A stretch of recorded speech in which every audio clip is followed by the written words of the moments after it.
Describe the meaning of life. It's finding what sparks joy, purpose, and connection for you, whether it's love, creativity, or helping others, while embracing the journey's highs and lows, all in your unique way. Want me to dive deeper? No. Absolutely not.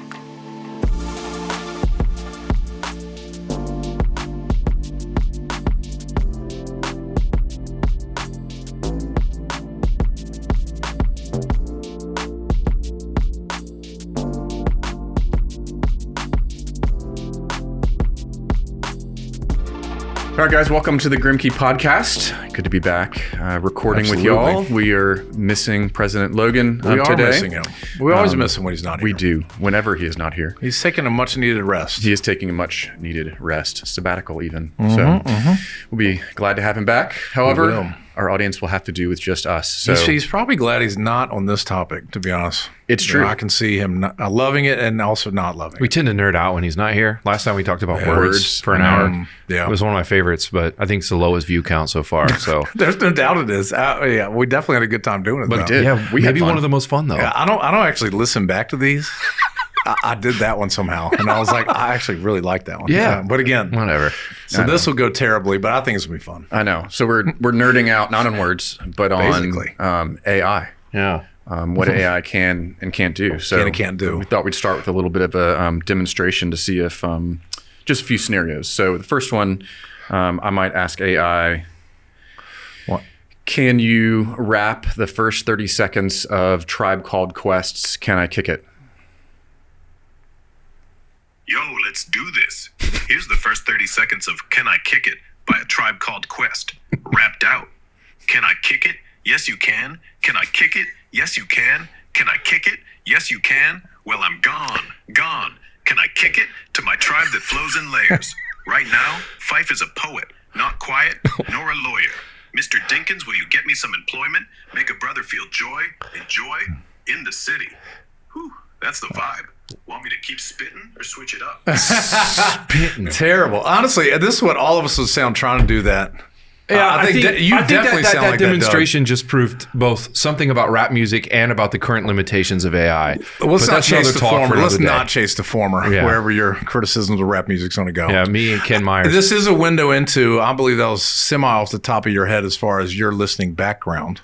Yes. Wow. It is. It's a little bit of a confession time. Child of the, at least musically, the mid to late 90s. Child of the 90s. Tribe Called Quest, absolutely. Yes, absolutely. Wow. Absolutely. So okay.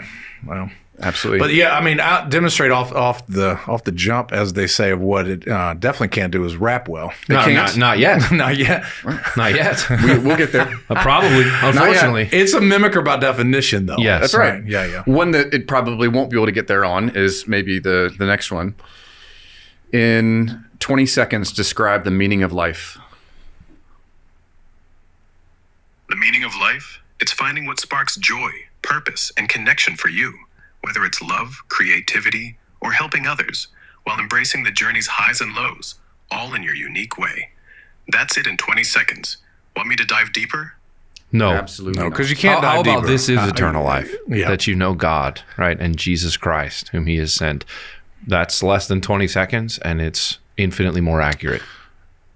Many thoughts come to mind. One is the fully preloaded, presuppositional, assumptive, moral encoding that defaults to Western, secular, atheistic self-worship. Oh, for sure, because that's who's making this stuff. Well, yeah, Silicon Valley's making this. It's not being made by a bunch of super devout Buddhist monks. Yeah, it's not just a raw, neutral observer. I mean, I don't want to chase too far, but it is a collator of what is already pre-given. Right. It has to work on a data set or Correct. a large language model. AI can't function. It is a curator, a collator. So that was probably off of Petunia's blog spot that she wrote in the early 90s. Oh gosh, Is that a real blog spot? spot. I just made that up. It's a wonderful. I love it. It's very earthy. I like that a lot. Looking for earthy and old and hallmarkish. So here's one of the problems with this discussion is that a lot of people think about AI in ways that are very unfruitful, unhelpful. Yes. But they don't realize what it is. They don't realize what it exists to do, what it can do, and as we're going to talk about today, what it can't do. Right. So I thought maybe be fun to start with 3 sentences that C.S. Lewis wrote. Okay. We can't go there yet because you still got to. You don't wanna go there No, yet? I want to do at least we looked before the show about the one on how to love a woman. Oh, I forgot about that. No, that's okay. Yeah, so there was an answer, AI. We asked AI, how do you love a woman? You got to pull it up a little bit. You got to pull it up. We got time. We'll let it marinate before we dive into the strong analytic on what it can and cannot do. All right, hold on.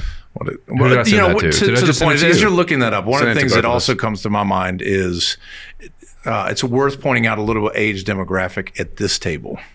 Sure. Right, because Joe, you and I are late 40s now. Y'all are Gen X? We are. Gen X just by hair. Late 40s. You're I'm a geriatric you're millennial. Early millennial. Yeah. Late, at this point, Sometimes but still. sometimes my generation says we're a micro generation. We're Zennials.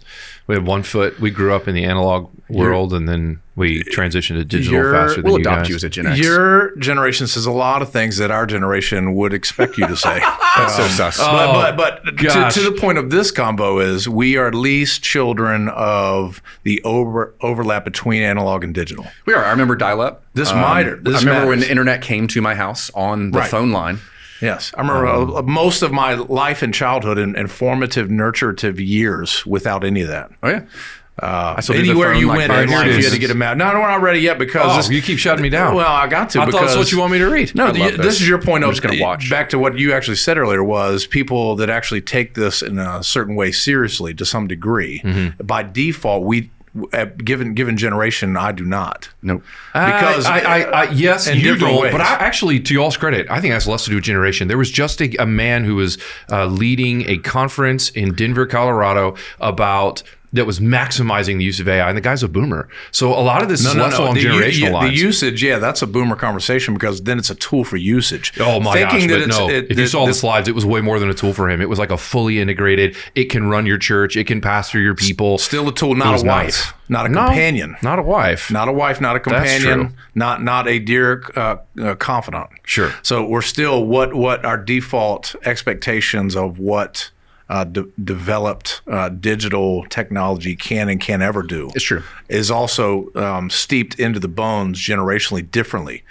If you grow up with your robot dog who talks back to you constantly your Yes. entire life, and he's the one who gets you the most, well, that's nurturing towards a improper end of what you're actually dealing with. So generationally, I think it's more difficult, definitely for younger folks, to even understand fundamentally what it can never do. What Well, it that's can because never they've be. grown up in a very online world. Right. They've been on And we social didn't. media from their childhood, which was terrible, by the way, but many people did it anyway. There's a lot of states that are now outlawing social media for people under 16, which is a brilliant idea. I think people will still get around it, but having a law on the books is a good idea because we have so many studies that show its disastrous effects on young people. Absolutely. And adults too, but you can't stop an adult Especially from brain doing formation stupid during stuff. times of brain formation. Well, Christians would be much better served if we didn't just, without principles, wholesale adopt syncretistically what the world produces and then come out with corrective after we've been destroyed. Yeah. So why don't we actually have forward thinking For sure. based on a principled biblical understanding of Yeah, we need to things? be a lot slower to adopt things that are still on trial. Yeah, That's we're just real a quick to wise say we need to posture. fix this. Well, why did we adopt it in the first place? Yeah. You could have seen obviously what that was going to do to you. Sure. We're going to take a minute to interrupt the podcast for a special announcement. We're quickly approaching Grimké Seminary's annual men's conference. It's on July 28th through 30th in Richmond, Virginia. The theme for this year's conference is Christianity Tomorrow, because Christianity today is in a desperate place. My fellow Grimké podcast host and I will be joined by other professors from the seminary, along with H.B. Charles, Mez McConnell, and Michael Foster. We're going to be talking about what pastors, fathers, husbands, every Christian man needs to remain hopeful and faithful in these confused and compromised times that we live in. It's going to be great. A couple hundred men have already signed up. So go to grimke.org/tomorrow to buy your tickets today. I'm excited to see you there. Right. So Sure. anyway, All right, how do you love a woman? Fine.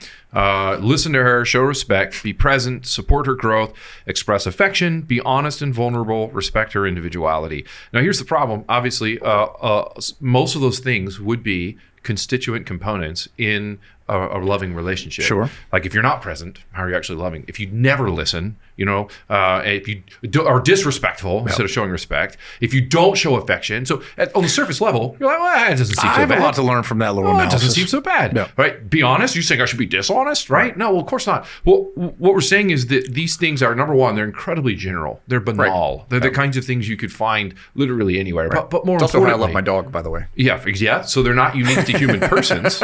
Yeah, that's a good point. I'm present. Well, at a I deeper listen. level, And too, it's what's missing. Well, it's what's missing. So I want to hear what you have to say on that, and also it's predication. I mean, we all say, well, this is banal. This is obvious. Well, based on what though?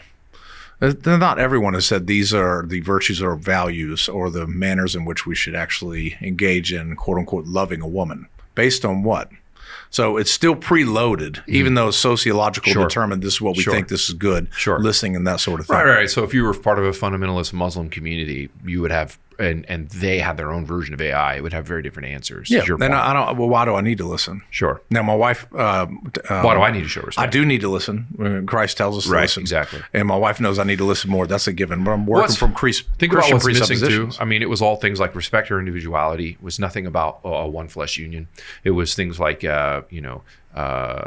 affirm, support, listen, but there was nothing in there about speaking, leading, nothing about providing, nothing about protecting. No. Literally anything the scriptures might actually say about the uniqueness of men and women, it's all missing there. It's so general and It's all so self-actualization, of course. expressive individualism. Sure. That's also a recipe for goddess worship. Oh yes, you could have said, "How do I worship a woman?" How do And I the worship answers a would have woman? been pretty similar. Well, that's what it'll give us. Exactly. Yeah. So there's much beneath the surface that is the more important point that we have to draw out. But I think that's important what we went through, because you would read that and be like, okay. And then when you really start thinking about it, you're like, whoa, what I thought was okay really isn't at all. And I think that's part of the allure of AI is it doesn't come out and say, I'm about to tell you a really saccharine version of a very general saccharine version that really doesn't apply to much at all. So let me do a loose analogy. Like being formally trained as an engineer, also growing up on the job site. So you learn by example, doing construction. Then also you learn by analysis of doing engineering. You applied engineering into building physical things. Right. But there's a difference between the greenhorn who's 18 years old and learns how to work on the machines that someone else has developed and understands how they work. That person sees the reality in which they're inhabiting on the job site differently. One thinks that they understand what the machine's about, when in reality, they're actually a slave to the machine. All they know actually is how to fix the machine and work with the machine. They are not actually the creator or the one who's over the machine, because they don't understand its origins, what it does, what it cannot do. So one of the things that Christians especially have to do, and it relates to this conversation, is we're providing a thick analysis based on other assumptions that give us kind of where we land a little bit in terms of being able to say, how do we appropriate what AI has given us? Right. The appropriation is predicated on a certain virtue or character development that has to precede. My point is, you take a lot of young men. This is one of our pastors this past week in our church mentioned that part of discipleship for young men and getting them to find a woman has boiled down simply to actually giving them a comb and some cologne. Now, it sounds nuts, but that's because nurturing during a different time said, well, we need to brush our hair and wash it, and then we also shouldn't smell bad. Maybe we should smell better. That's simple. Sure. But if somebody didn't like nurture that character in you, then you're going to ask AI how to actually engage with another human person. Yeah. Without any realization of what it can and cannot And do. it doesn't know So to you. give you a robot, Right. it can't. It's a doesn't personal know experience. You. Right. It gives a general answer based on surveying millions of pieces of data around the world. It doesn't say, well, in your case, Brian, the way that you need to specifically love your wife is this, and it's based on, and I know, I already know the objection. Some people say, well, maybe in the future it can do that. Well, sure, it may be able to do certain things in the future that it can't do now, but there are still significant problems that come with the fact that somebody somewhere uploaded the data that's making these evaluative judgments. Exactly. That are Well, saying, this is here's your- what's good, here's what's bad, here's what's right, here's what's wrong. So as we were doing little test runs before, Joe mentioned this is where it's going to create an extreme insulated feedback loop or self-referential feedback loop for people that'll be soul destroying. So it does learn you based on your inputs. But also, it can't prescribe whether your inputs are good, bad, or ugly. Right. So you continue to ask it certain questions, and it learns how you ask what questions and what trajectory you're going, and then it just gives you more of what you already want. Right. So again, it can learn you, but that doesn't mean it actually is learning reality. Exactly. So there's gross differentiation between correspondence or epistemology, you might say, right, in terms of how it knows what it knows. Sure. Right. It actually picked up on the fact that I'm a Christian, and but it picked up on the fact that I'm a Christian based on the words that I use, not my active experience with Jesus Christ through the Holy Spirit. Yeah. So there's a lack of personal experience. And Michael Polanyi used the example. He's a physical chemist and a philosopher and a Christian. And he said the optometrist can tell you everything about the structure of the eye, but he can't tell you what the eye sees. That's right. You can break something down into minute detail, into scientific data sets, but you won't know what it experiences and how it's situated in the world, which is a limitation, of huge limitation. And it's an egregious limitation in terms of how we should think about knowledge and personal, like what was his book, Personal Knowledge. Personal Knowledge, So right. if you read that book, one, it's weird and awesome. It's a great book. It's a great book. However, it's detailed, but the gap between an analysis of what you're experiencing and the actual experience in and of itself is always, not to use a bad historical example from Lessing, but it's a great ugly ditch. Yeah. It really is. Sure. And so there's it's built-in deficiencies in terms of the things that it can know and not know, and the way in which it knows, which is going to be not personal. It's true. Getting too far ahead a little bit. I think you had a C.S. Lewis quote you wanted to say that we cut you off several times. I'm ready whenever. I think this general quote, he wasn't writing about AI, obviously. It didn't exist in the 40s when he wrote The Abolition of Man. But what did exist, by the way? What's the reference point for what he's saying? Because I know the quote. He's just talking about technology in general. Right. Which you got any particular Sure. mind? The atom bomb. Okay. Decades into the Industrial Revolution. The second Industrial Revolution. He didn't like typewriters. He thought typewriters, the loud noises and the clicks interfered with your ability to concentrate. So he wrote everything by hand first before having somebody else, type it up into a book manuscript. So he's adopting a kind of posture toward technology that would advise people to be slow adopters, but he grounds it in an understanding of the ontology of what technology is. Yep. So these are the three sentences that Peter Kraft, who's a famous Catholic scholar, he calls the single most illuminating sentences I have ever read about civilization. Kraft is a brilliant man. Yep. He's written and read a lot. So when somebody like him says, these are the three most illuminating sentences I've ever read about civilization, that's a time that you pause and you say, okay, what did he say? Well, the only reason why I was differentiating is you're still, not all technology is the same. Maybe same in a generic sense, but not in the same kind. The Industrial Revolution was much more of a physical robotics type revolution in terms of its ability to come alongside and accomplish physical tasks. Sure. So it was much more of a working man's revolution, if you will. Sure. So it automated a lot of things that we did with manual labor. Yeah, this is a digital technological revolution. That's it still different. had deleterious consequences. Sure. Nancy Pearcey's written about this in her book, The Toxic War on Masculinity. The Industrial Revolution largely took men outside of their homes and created generations of fatherless boys who never saw their dad because he was always at the office or at the machine plant or the factory or something. And if you think about it, for all of human history before then, whether you were a craftsman or a farmer, a blacksmith, whatever you were working in and around the home. You saw your kids all the time. And so the funny thing is we look back on the Industrial Revolution and we're like, well, I don't see any problem with the Model T and the assembly line. That seems all great. And I'm like, well, yes and no. Thomas Sowell, famous black economist, philosopher, thinker, he's a brilliant man, pointed out there's no such thing as perfect solutions.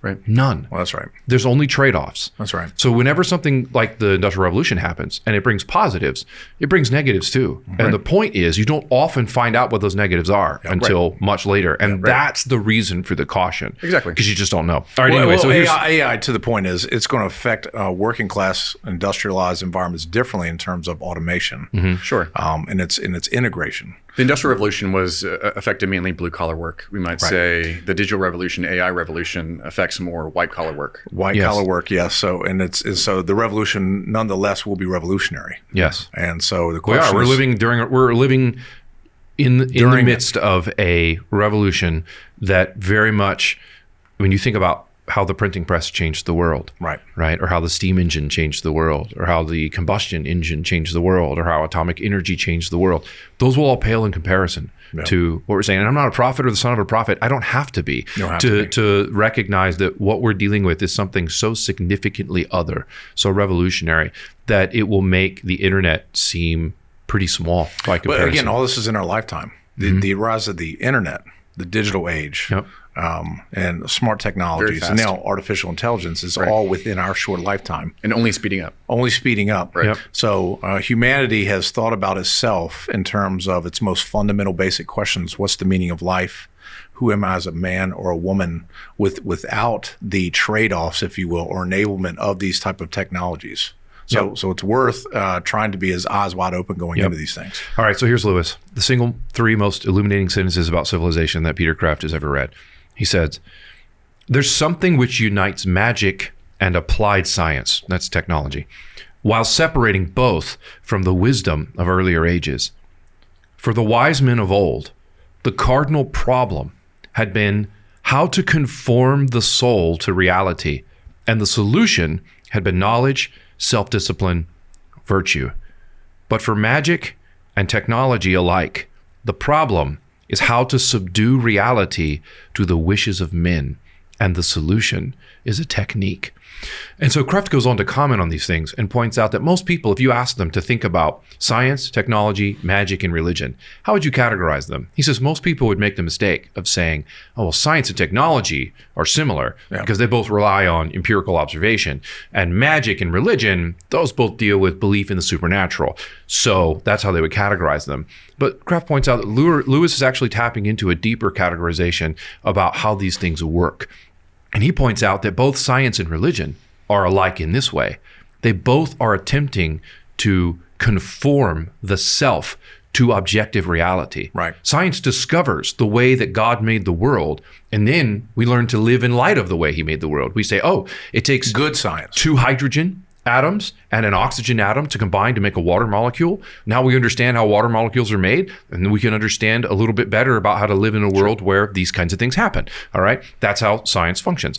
Well, religion does the same thing with objective realities of a different kind, right? The existence of the soul, personal consciousness, moral agency, morality, all these things. And we say, well, how do we conform the soul to the world as God made it? So science and religion are actually much more alike in this way, whereas technology and magic are more alike in the fact that they're both an attempt not to discover the world as it is, but to impose our desires on the world, to refashion the world in our image, according to our whims. And this is a fundamental departure from how we're supposed to think about why we're here, what our purpose is, the fact that God gave the world meaningful order. Yes, there's some subduing work involved. We see that in Genesis 1:28. But that kind of subduing work only happens second or subsequent to submitting to the world as God ordered it, and then seeking to subdue certain elements within the order of the world that God made. When you get that order wrong, then you actually are just realizing the Nietzschean will to power, right? Friedrich Nietzsche said basically the only thing that exists is your desire working to accomplish the power to achieve whatever you want. And the great danger is that AI will give this to us.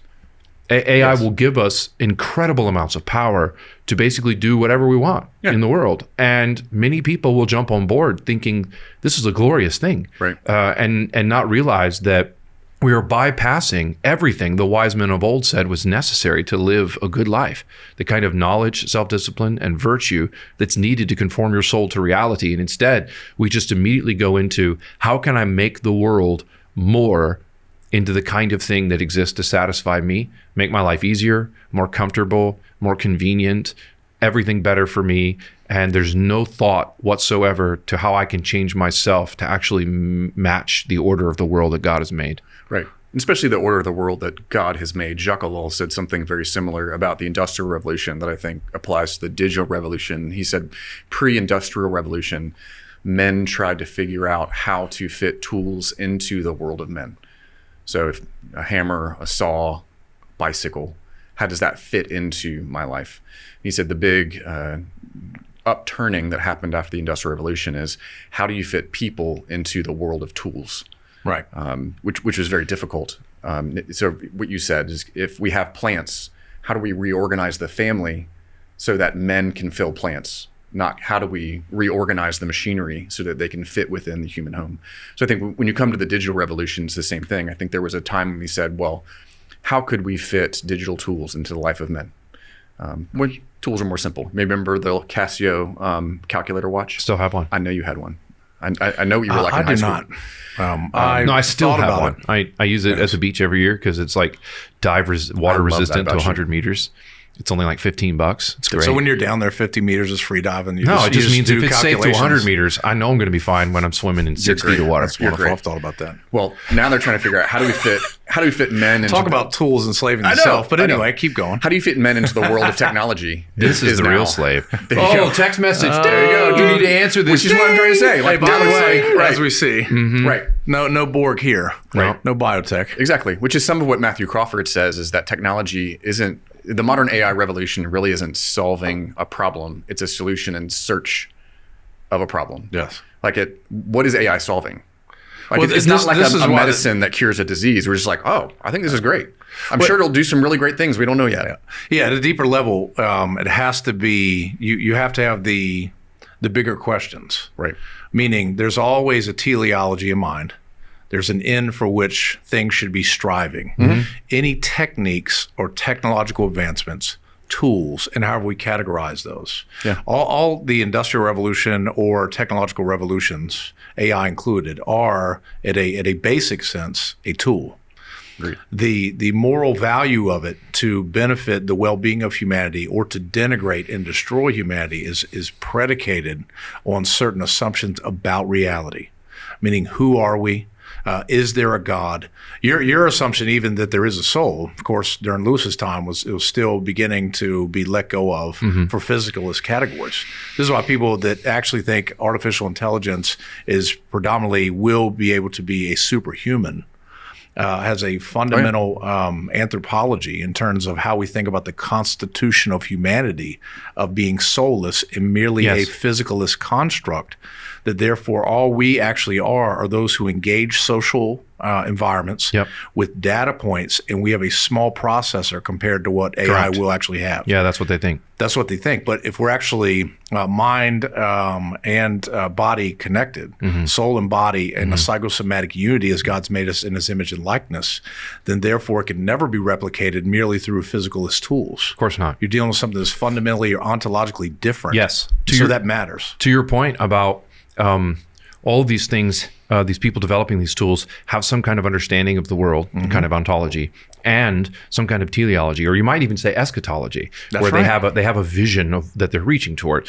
C.R. Wiley gave a two-part talk recently at a conference in Northern Kentucky, where he was talking about these three elements. So I think he had five, but the three big ones that I took away for what kind of is happening right now in this AI revolution. What are the people who are making it? What do they believe, even if they're not aware they believe it?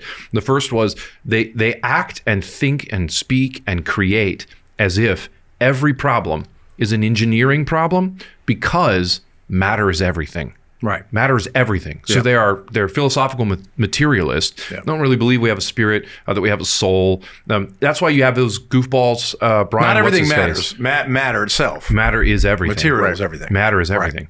And so that's why that guy Brian, what's his face, is even trying to solve death. Right. Yes. That death is certainly not a curse, right, that God placed on humanity. It is what? It is some kind of natural limitation that's due to the malfunctioning of our biological hardware that we can overcome, he says, if we just do X, Y, and Z. Yeah, and if it's just biological hardware, then the hardware itself wears out. But we're actually able to transfer the data, which is, in this assumption, the sum total of who you are into a new form. That's right. That's the transhumanist understanding of which is things. where everything's heading, by far. But if it's fundamentally misconceived on who we are as human beings, then the consequences will be disastrous along those lines. Yes. So we may be able to use like the combine to do better farming. Mm-hmm. That's wonderful. We may be able to use AI as a wonderful research tool or a conciliatory type tool to help us troubleshoot, problem solve,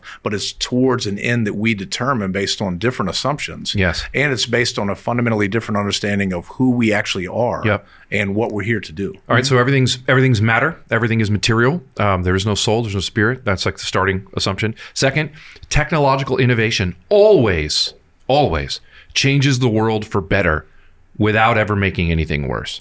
All positives, no negatives. Correct. Right? And so that means technological innovation is pure gain. Not net gain. It's pure gain. Right? So again, no trade-offs, which is what Sowell says. Sowell says no, it's always trade-offs. Always. You always lose something even if you gain something else. For them, it's all gain, which means they're not doing cost-benefit analysis. Right.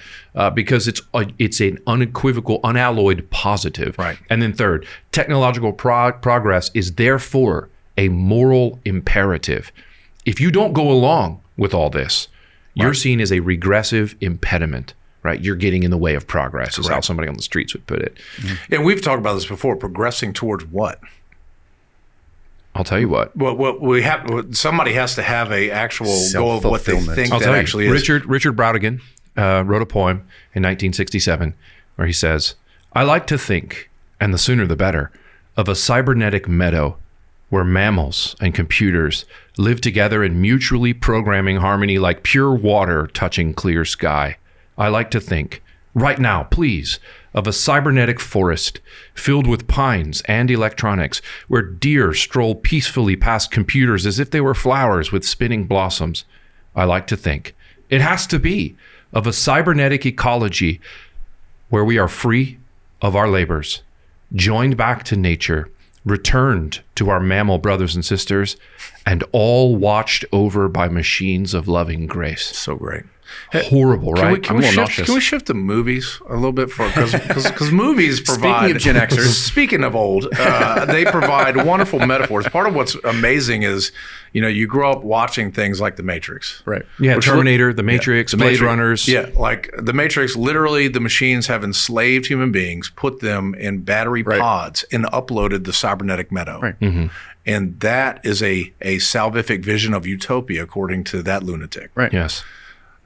So the actual reality is you are enslaved in a vat of goo that keeps you alive as a battery for the purposes of the computer. Unless you break out and learn Kung Fu. Yes, and you're uploaded. Yeah, right. Right. I know Kung Fu. which is great about it because we're laughing because this is laughable, right? And then actually this is actually the end that folks are not considering that where this actually goes. Right. That poem I think is a description of hell, but that guy believed it was heaven. Of course it is. Yeah. And you have to understand this is statedly that kind of thing is the driving goal behind a lot of the people who are working on AI right now. It really is. Like, I'm not just saying this as some kind of, doomist or alarmist. Right. If you listen to what they're saying, you listen to Elon Musk, brilliant though he is, right? What he wants to do is create, with the Neuralink, a kind of enhancement that goes far beyond healing something that's wrong with a person who was born with genetic deformities. He wants to create a different kind of human, right? A superhuman, somebody who is therefore more than human, like part human, part machine. It provides eternal life. Right. Because you never get turned off. Sure. Or full omniscience. Yeah. Well, because you're able to just upload yourself to the next bot. Right. And as long as we can go transplanetary, we'll just keep hopping planets and uploading ourselves to machines. And that's what it means to be a human being. Sure. Right. There's a fundamental anthropology at work that we're just physical as constructs. Yep. Right. And if that's what you actually assume wrongly, then it will have grossly denigrative, enslaving effects on humans. If they came out with a chip, if you wince, we were joking earlier about we grew up watching Star Trek. This is one of the only 3 channels on the little thing. That's just your defense. You loved it. I did kind of like it. The Next Generation was pretty good. Picard's great. I've watched a lot. I do like a lot of them. But or take Star Wars. People that wince over turning off C-3PO. That's where you've gone wrong a little bit. Mm-hmm. Or like when we have folks over our house, sometimes Alexa's there, but she's not there because she's not real and she's not a person.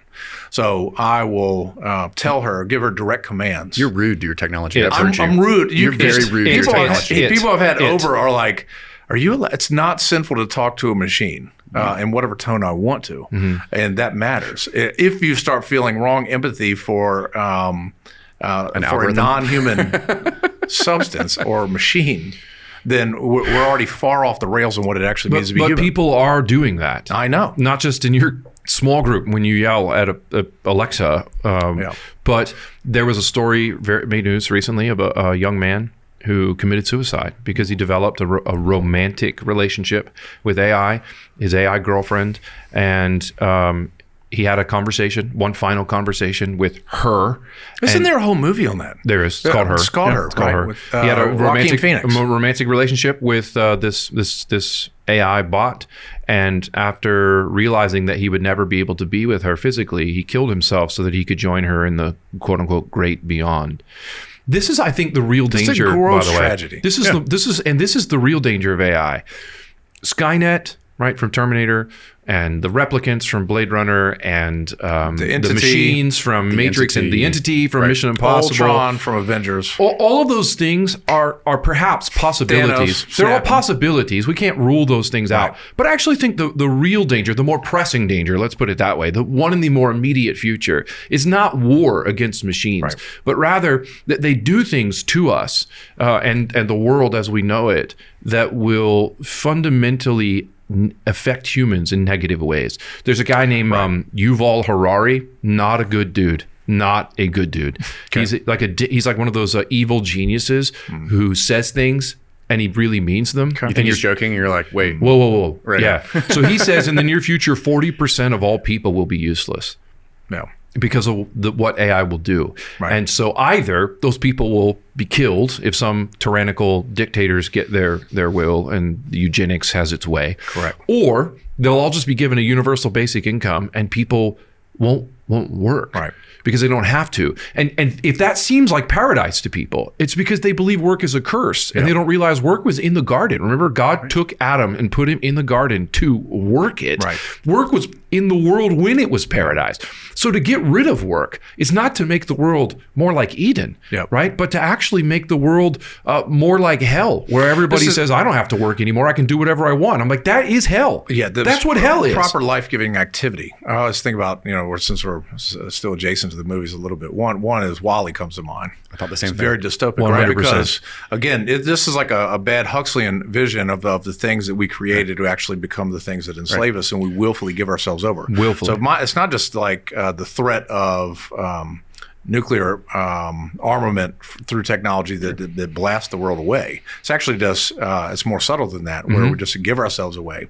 WALL-E is dated at this point, Pixar, but essentially everybody got off the earth because we basically trashed the whole thing. And they are so body dysmorphic in terms of what is properly called extreme obesity, are on these floating little hovering carts, recliners, and the only reality that they actually know is present is the screen in front of them. They don't even actually see the real humans next to them. There's a great scene in there where the people are next to each other. They're talking to each other, but through a screen. Yes, and it's terrifying because in some ways it anticipated what people do on their couches. That's correct. Their husbands and wives who sit next to each other and they text each other from their phone to the other phone, and they're real life persons right next to them. Yes, you're right. I've texted my wife upstairs before. That's whatever. That's always silly, but still, I like it. But the tech, like you always say, Joe, and I forgot where you got it from, but technology will do what it can do. Yeah, that's Jacques Ellul. Yep. Yes, and so that's kind of the. You're point. right about WALL-E. WALL-E is a much more accurate prediction of what the immediate future will look like.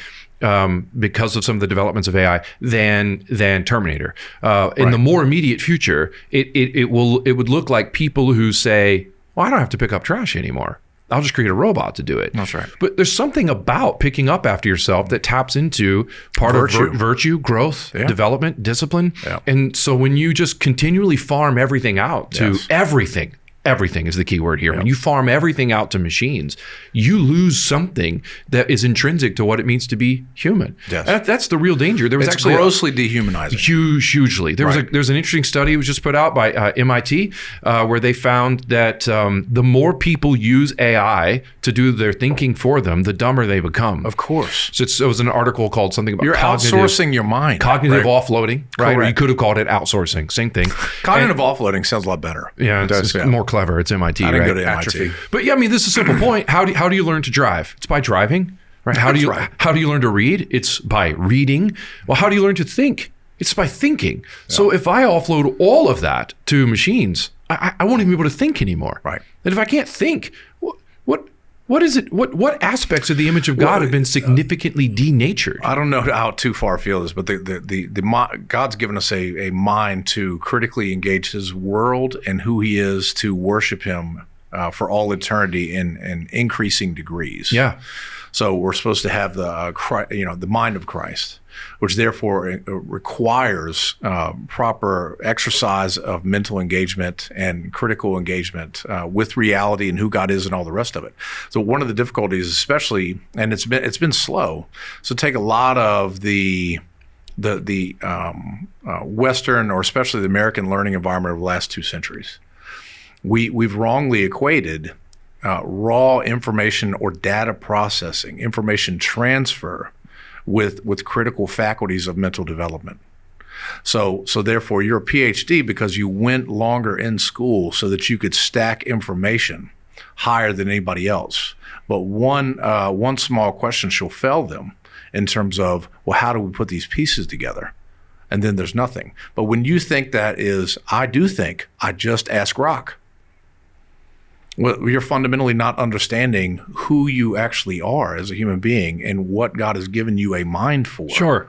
And so therefore, you are grossly ill-formed, right, whether you realize it or not. Yeah, so on Twitter or X right now, you can tag Grok and ask it a question, and it'll interact with the tweet. And I've seen good uses of this and bad uses of this. One was somebody uploaded this image. It was a stunning image of lightning that had struck a tree, and this woman from West Virginia who supposedly snapped this shot just as lightning hit the tree, and it was coming all the way down, and it looked amazing. And somebody asked Grok, is this image authentic? And it searched all known public records for that person's name in the state of West Virginia and found none. It analyzed the lighting in the photo and showed that it had been, tinkered with. Yep. So somebody had edited it, even if it was a real photo originally. But because there's no real person or whatever, it concluded probably this was generated by AI. So that's a decent use of AI. It's just, it's assessing an image and saying, is this a fake or is this real? Right. But meanwhile, I've also seen somebody, I posted an article. Well, back to that, to pause there for a second. Yeah. Because let's just fast forward a little bit. What image, as AI develops, can it not artificially create? Oh, no, in the future. Correct. In the future, deepfakes are going to be so good. But how would it not be self-diluted is my question. Mm-hmm. Is how will the criteria that's uploaded not be able to differentiate between that which is physically real? And we have a coming... Because again, I'm not sure that it actually will be able to have that criteria. There's a word for that. So the AI calls it AI hallucination. Right. And so but how would it ever know it's hallucinating? Well, it doesn't, and that's the problem with AI. That's and if you type in about tell me about AI hallucination, it basically says I have to go based on this large data set, and there are times where I can't tell what is true or not. Yes. And it calls it an AI hallucination. Yes. Spiritually speaking, it'd be self-delusion. Yep. So again, if you're relying to the point, as I was saying about lightning on a tree, but it is because if you're relying for what you know in the basis of how you understand the world and how to live in it, based on something that is unsure and self-deluded, it lands in extreme self-defeating relativism. I agree. My point is that was actually the better use. Well, I know. I'm excited to hear this better one because the other one is far worse. Right. I actually saw that conference I alluded to earlier where that guy was basically maximizing AI use across the entire church landscape. If people took his suggestions seriously, the church would be at the cutting edge of the kind of enslavement that we've been critiquing this whole episode. Please tell me about this. It would be terrible. Please tell me. I retweeted shots from his slides and said and critiqued it and said why I thought it was really dangerous, really terrible, really harmful, despite good intentions. Right. And then I posted the manuscript from the chapel sermon that you guys heard me preach, where I talked about some of the dangers of the coming AI revolution and some ways we can navigate it successfully and maintain our humanity and fidelity to God intact. And as I posted that, somebody got on and said, Grok, please critique this argument. Yep. So instead of thinking, oh, well, is there anything wrong with this? But then my favorite thing ever was Grok wrote back and said, he's right. these are things I cannot do, and I never will be able to do them. And so then I took a screenshot of that and posted it and said, here, I said, ironically, I said, when AI agrees with me that AI can't do these things, then your argument's over. Where 2 or 3 are gathered. Or 2 or 3 are gathered. Well, of course, that's not it. Of course. But again. What was funny, though, was that was an example of utter outsourcing of critical thought. Right. Instead of saying, let me read this and then figure out, do I think he's weak here, here? It was just like saying, hey, you do the thinking for me and tell me if it's wrong. Again, a freshman philosophy class in college, if anybody took it, this is by definition what they call weak sense critical thinking, which is a conclusion in search of justification. Conclusion was, I don't like this. Tell me why it's wrong. I already know this is wrong. Grok, give me the reasons. Yeah. And that is humanity in a nutshell, but it's going to be on digital fentanyl as it moves forward, which will continue the utter darkness of the soul in people who imbibe in these ways. Which you can use AI to reinforce your wrong thinking to begin with. Oh, absolutely. So not only are you not learning to think, you actually are having your wrong ideas reinforced. Right. Yeah, and this becomes a calcified soul. Right. This is the hardening of the heart. This is producing the absolute terra firma that cannot be penetrated by anything glorious and wonderful. And of course, the Lord breaks in and transforms souls, but we're not doing him any favors by hard packing the ground. Right. Yep. Right. So one of the questions we could ask at this point is, well, then how the heck do we move forward? Because when I listened to and you were there with me, the conference, the King's Domain conference in Kentucky, where C.R. Wiley talked about AI, he had this little 3-point sort of premise, conclusion at the end of his first talk, where he said, number 1, low-tech existence is needed for people to be healthy and strong. Now, people can debate that point, but actually, there's tons of data out there that show that the more people use screens, and so we're not even talking AI, this is even pre-AI. The more people use screens, are glued to screens, TVs, smartphones, laptops, the more depressed they are, suicidal, the less intelligent, just down the line. Which is why a lot of the tech guys in Silicon Valley who make all these tools put their kids in schools where all those things are illegal. Isn't that wild? It's like back to think about drugs. What's rule number 1 of drug dealing? Is you don't do your own stuff. Right. And so all these guys... Do you know that through experience? Or I did not learn that one through experience. Grok told me that's what it is. He confirmed that. Okay. But so think about that, is that's where that shows you, it's like a mask slip moment. These guys are creating tools that they know are really powerful, like drugs. And they're passing them off to the masses, but they're saying, but not my kids though. Well, not my kids. Again, and what do you call somebody, by the way, when they're on social media? They're called users. I've always found that really interesting and telling, right? So that's number 1. Low-tech existence is necessary for people to be healthy and strong. Number 2, but give me a chance to get in. Give me a chance to jump in. We're all in this together. I'm excited for the whole list. Finish the syllogism. Yeah, let me jump in anecdotally. The one is that assumes that you have to have character formation. So even those who are producing the tech understand that there has to be a fitting character formation. Yes. For the person to utilize the tools. Virtue. So when I went through engineering school, as a great example is, they already had calculators at the time that were so advanced that you could enter in any problem that they gave you. The TI-85. The TI, we couldn't go beyond into the 86 at the time. 86 was right out. 86 was we weren't allowed to use it. I used them to learn early programming, and I created games. I programmed it. We did too. I played poker. We used to write code. And then we play games during the class. I know. This is why I did really bad in calculus, because I stopped paying attention to lectures and started. You didn't have to, because the calculator would do it for you. The problem, of course, we weren't allowed to use it because you can't steward the calculator. Right. If you actually don't understand its usage. That's right. So it's the same thing in terms of the whole low tech, or what was the exact phrase? Yeah, low tech existence is needed for people to be healthy and strong. Yeah, that's a virtue judgment. Sure. Is you still have to understand what tools are there for before you can actually pick it up and appropriate it rightly. Yes. And too many people, you don't want to hear this as therefore it's just this kind of like neo-Luddite movement where we just say, no, you just can't have any tech. Right. We're not going Amish. You were talking about stewardship. Right. Yeah. Although to be fair to the Luddites, they were a rambunctious group, right, from the early 19th century who went around. I wasn't trying to get deep with the metaphors. No, I'm just saying they went around destroying machines, and they eventually got arrested. I'm not saying we should destroy things, but it is worth remembering their primary concerns were what these machines would do to people. Correct. They didn't just hate tech. They weren't just like fuddy-duddies who didn't like new things. No. They saw that when the sewing machine was one of their main enemies, when the sewing machine was introduced, that it would put a bunch of people out of work. And so they were worried about the quality of the clothes the sewing machine would make. And they'd say, it won't be as good as what tailors can do now. And they probably weren't wrong about first generation sewing machines. Well, that's right. But furthermore, they said it'll put a bunch of people out of work. Right. And as a result, those people won't have jobs. And if they don't have jobs, they're going to have to be dependent on society and so on. So not all of their goals were bad. The problem is, and this is the second point of his syllogism, you do need some kind of low-tech existence to be healthy and strong. But AI is not going away.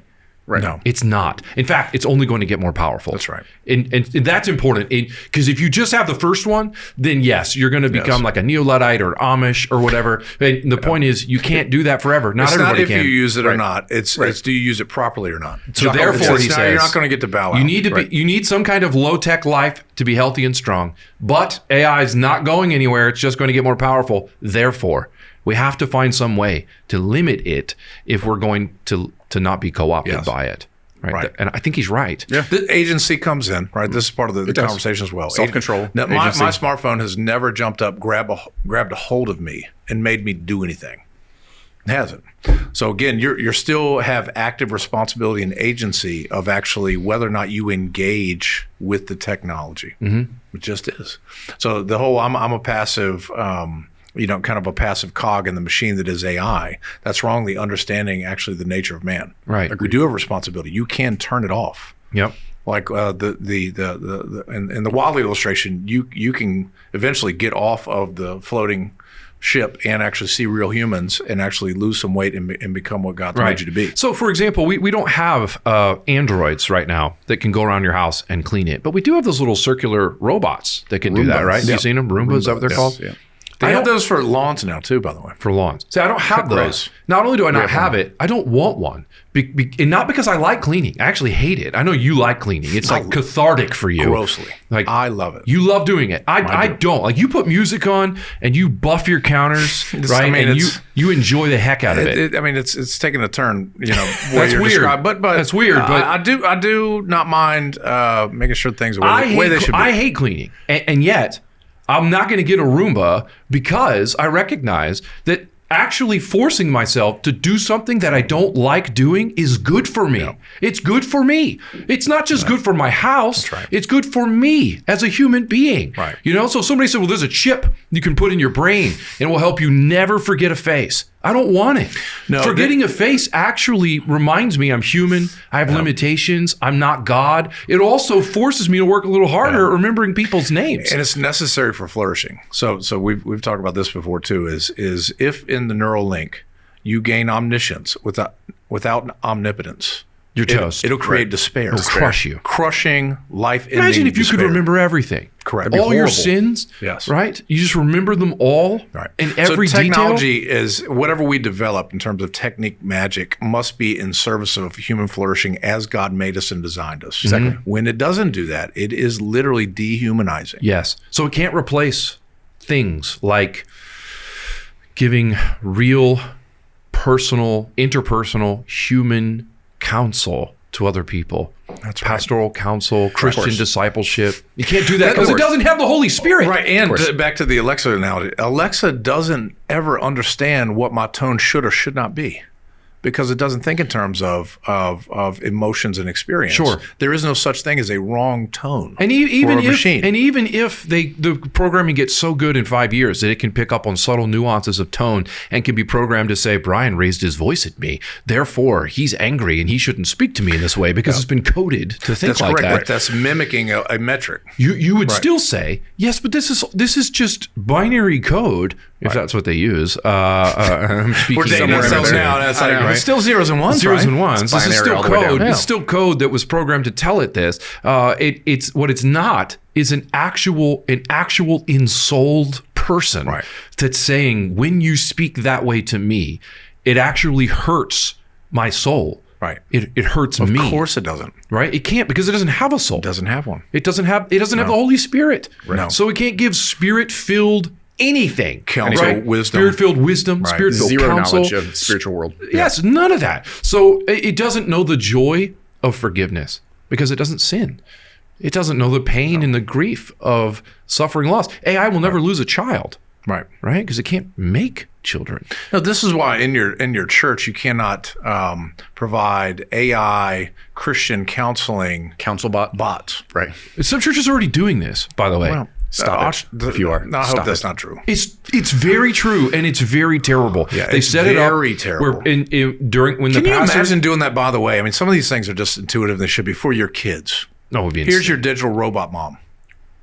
Nobody would do that. That will happen one day. Well, it may happen, but at least as of common social sense at this point, that seems absurd. And it is absurd. And it is, and it always will be absurd. It's the Correct. same thing in talking about the care of souls in your pastoral ministry or in your counseling ministry in your church amongst the saints. So what they've done is they've taken the chatbot abilities and they've uploaded them, and then there are Christian companies out there who are providing, some coding script packages where it will give answers tailored to whatever your denominational beliefs are. So you upload statement of faiths, all of your sermons, sermon manuscripts, all these kinds of things, the whole Bible. It's all uploaded, okay? And then when you're not in office, if somebody writes to the church and you're not around to give a personal answer, then it will give one in the style of Pastor Brian, according to a Reformed, Baptist, Evangelical, complementarian perspective in view of all the sermons that you've ever preached. And it will approximate, this is the kind of counsel that Brian would give you if he were here. That's so great. It's terrible. It's terrible. It's really terrible. Right. It's awful.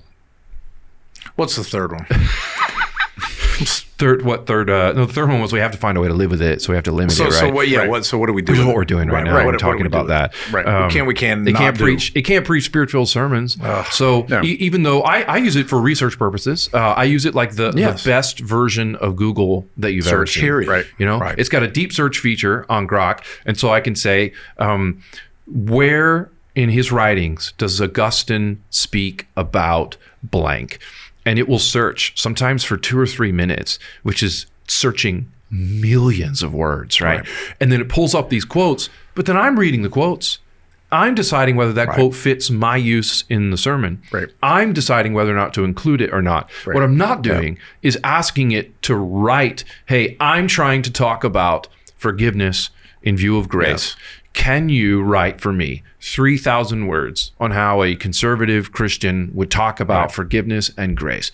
And then cutting and pasting what it says into my sermon. So in addition to plagiarizing, stealing, and lying, pretending like those are my words, what I've also done is taken depersonalized information that at best was collated from real people, but not filtered through a human soul. Like if I found out, for example, if I find out that Sinclair Ferguson is nearing the end of his life were to write some kind of magnum opus about everything he's ever learned in ministry, I would want to read that because he's a real person who's had real experiences. With a real soul. Real suffering, real successes, real joys, real pains. And when he speaks about that, it's going to be amazing. Right. And this prevent, there should never be a hint of thought in pastors' minds that somehow they can merely parrot what a robot gives you as a pastor. Again, even as a pastor, you're not merely trying to form a message in a vacuum based on some metrics of orthodoxy and according to your value system. It is a timely message in a season at a time for a particular people in a particular place. You have a particular sheep in front of you that have souls, have lives, have real experiences. You're to understand them and curate the message that only a living human being who can rightly understand who they are and who God is and what they need from God according to his word, that a robot egregiously, no matter how advanced and how much computing power, will ever be able to bridge that gap. Right. So pastors that say, well, give me a nice sermon out of this particular passage with some sticky points, 3 of them, good grabber introduction, good conclusion around some things that apply, not too tightly, but just generally, so that actually folks will be built up generically, feel better about their lives, and be able to move forward towards the next Sunday. That is the most disgusting practice of all time. It is disgusting. And why does he even need it anymore at that point? Why not just wait for the tech to make an Android preacher who could do it? And any curated congregation, sorry, John, you're fine. This is a bad back and forth here, but anytime a pastor finds himself with that type of practice, whoever is sitting in front of you is only there for their itching ears to be scratched, not to be built up, because they want a robot pastor giving robot sermons that ultimately do not actually serve them as God intended. Sure. We do with our students. Like we have to tell them that pastoral ministry or even Christian discipleship is not just information transfer. In fact, is it a part of it? Yes, we are communicating provable truths from God's word. We are confronting lies. There is ways to reason through these things to find out what is true and what is not, what is taught in Scripture and what is not. Definitely, but it's way more than that. So to give an anecdote, we were. It's formation. I mean, it is formation. Yes. We were giving a man an ordination exam, the PCA. This was a long time ago, and the guy who was coming to be a pastor was a seminary librarian. And as a part of what we do in examination, I'm trying not to speculate where. I know. I can imagine sitting down for that in what may be in front of This is in front, like a room full of elders. He has a floor examination, so he's answering questions on the fly. And a lot of what we do, we give case studies. Somebody comes to you with this pastoral issue. Where do you go in Scripture? What do you say? How do you pray for them? Yeah. His answers every time were what book he would recommend. Every single time for all of them. Yes. In fact, if you pushed him beyond that, he couldn't. He was a librarian. Yeah. He had a catalogical knowledge of all the books in the seminary library. Right. And so you say, you're dealing with this. He's like, oh, I know it author and book. I know it. He was early AI. Yes, he really was. And thankfully we did not ordain him. Right. So he said that is not what a pastor does. Yes. And as a great disclaimer, praise God for librarians. Absolutely. I love it. He was great. We're not going to put you in front of the care of souls, though. Right. If you're acting like that. Right. You may be a dual librarian and a super pastor. Praise God for those people. But again, it's meant to be relationally mediated. Right. Not outsourced through book throwing. Exactly. It's outrageous. Yep. So the future could see some wonderful things. Is this your prophecy? No, I'm saying we just don't know what the future holds. Nobody does.